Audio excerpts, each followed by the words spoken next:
Kubhlungu kuyadzabukisa ngiphelelwa ngemandla. Iyangimemeta inkondlo ithi mate ngetfule mhlambe kungaba ngemavama ekugcina ngoba vele lo mhlaba sewuvele ubhubhile. Mangithi ngedama kusabela ngiva umsinjwana lothi kubalisizana ukhala endlebeni tami.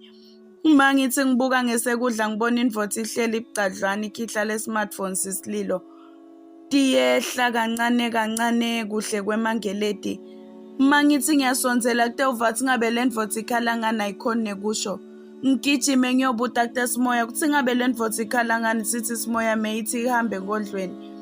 Ngithi mina kungani ungangichazeli wena sithi Simoya mate mina kade ngabhunguka. Ngabhunguka mhlati inyanga diphendvula Simoya tsente emabhizinisi langasile. Ngibuyele enkondlweni mangifika enkondlweni ithi inkondlo kade ngakulinza. Ngithi mina ungabe usaphuthise maseko nkondlo ngichazele. Ithi inkondlo le ndvodza lo ibonako kade yafa. Yafa mhla ngidlule batali baye emhlabeni. Ngithi mina kanjani ngobe ngiyayibona nayo iyaphila ithi mate.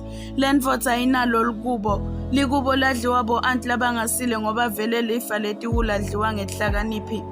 Ngithi mina kanjani ithi inkondlo ngithi nalo hulumende lenimthembile uniholele kufeni. Imisebenzi ayikho likati lileletiko singwasikho.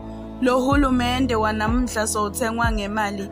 Ngithi mina kanjani inkondlo ithi inkondlo ungabe usabuta lokuningi. Miyekela lale ngekuthula ngoba vele kwakhe akusekho.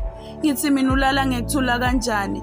Umbona lila kanjena ngoba ngiyo kanye lemimoya lena lesilethela lisiza imihla nemalanga ngoba abanikati bayabalalanga ngekuthula emadliba sewabhalwa lala ngekuthula kepha kuthula akukho. Ithi inkondlo kude lengakwenta nami ngoba vele lo mhlaba sewuvele ubhubhile. Ngicela inkosi yami enkondlweni ukuthi manje uyosincengela kuTesimoya ibuyisele lelive libuyele kutesimo salo ngoba vele lokhu akusesiko.